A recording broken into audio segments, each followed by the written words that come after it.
Item ಯಾವುದೇ ಇರಲಿ try ಮಾಡಿ ಆಚಿ ಚಿಕನ್ ಮಸಾಲಾ. ಕೇಂದ್ರ ಸರ್ಕಾರ ವಿದೇಶಾಂಗ ನೀತಿಯನ್ನ ಅಡ ಇಟ್ಟಿದೆ.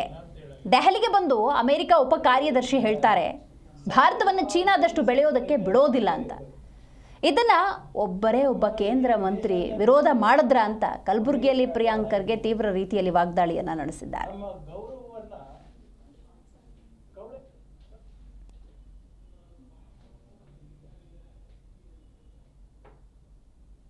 ಸ್ವಲ್ಪನ ಕೇಂದ್ರ ಸರ್ಕಾರಕ್ಕೆ ನಾಚಿಕೆ ಇರಬೇಕು.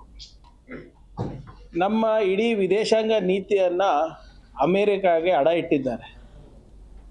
ನಮ್ಮ ಗೌರವವನ್ನು ಕೌಡೆಕಾಸ್ ಕಿಮ್ಮತ್ ಕೊಡ್ತಾ ಇಲ್ಲ. ಇವತ್ತು ನಿನ್ನೆ ತಾವು ಹೇಳ್ತಾ ಇರೋದು ಒಬ್ಬ US ಡೆಪ್ಟಿ ಸೆಕ್ರೆಟ್ರಿ ಕ್ರಿಸ್ಟೋಫರ್ ಅಂತ ಇರ್ಬೇಕು ಅಥವಾ ಕ್ರಿಸ್ ಅಂತ ಇರ್ಬೇಕು ಅವ್ರ ಹೆಸರು, ಡೆಲ್ಲಿನಲ್ಲಿ ಹೊರಗೆ ಅಮೇರಿಕಾನಲ್ಲ ಡೆಲ್ಲಿನಲ್ಲಿ ಹೇಳ್ತಾರೆ, ನಾವು ಚೈನಾ ಜೊತೆ ಮಾಡಿದಂಥ ತಪ್ಪು ನಾವು ಭಾರತ ದೇಶದಲ್ಲಿ ಮಾಡಕ್ಕೆ ಹೋಗಲ್ಲ, ಭಾರತಕ್ಕೆ ನಾವು ಬೆಳಿಲಿಕ್ಕೆ ಬಿಡಲ್ಲ ಅಂತ. ಎಲ್ಲಿ?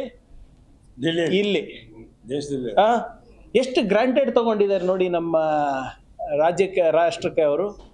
ನಿನ್ನೆ US ಸೆಕ್ರೆಟರಿ ಆಫ್ ಟ್ರೆಜರಿ ಅಂದರೆ ನಮ್ಮ ಫೈನಾನ್ಸ್ ಮಿನಿಸ್ಟರ್ ಈಕ್ವಲೆಂಟ್ ಸ್ಕಾಟ್ ಅಂತ, ಅವ್ರೇನು ಹೇಳ್ತಾರೆ, ನಾವು ಈ ಯುದ್ಧದ ಪರಿಣಾಮವಾಗಿ ಒಂದು 30 ದಿನ ಪರ್ಮಿಷನ್ ಕೊಟ್ಟಿದ್ದಾರಂತೆ ಇಂಡಿಯಾಗೆ ರಷ್ಯಾದ ಕಚ್ಚಾ ತೈಲನ್ನ ಖರೀದಿ ಮಾಡಕ್ಕೆ ಪರ್ಮಿಷನ್.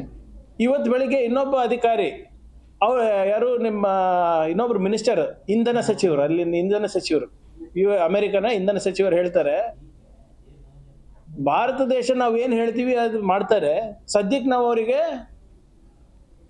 ರಷ್ಯಾದಿಂದ ಆಯಿಲ್ ತಗೊಳಕ್ ನಾವು ಬಿಟ್ಟಿದ್ದೀವಿ ಅಂತ ಹೇಳ್ತಾರೆ. ಯಾರಿದು ಹೇಳ್ತಾ ಇರೋದು? ಹಾದಿಗೆ ಹೋಗೋರು ಬರೋರಲ್ಲ, ministers in the American government. ಎಲ್ಲಿ ಹೇಳ್ತಾ ಇದ್ದಾರೆ?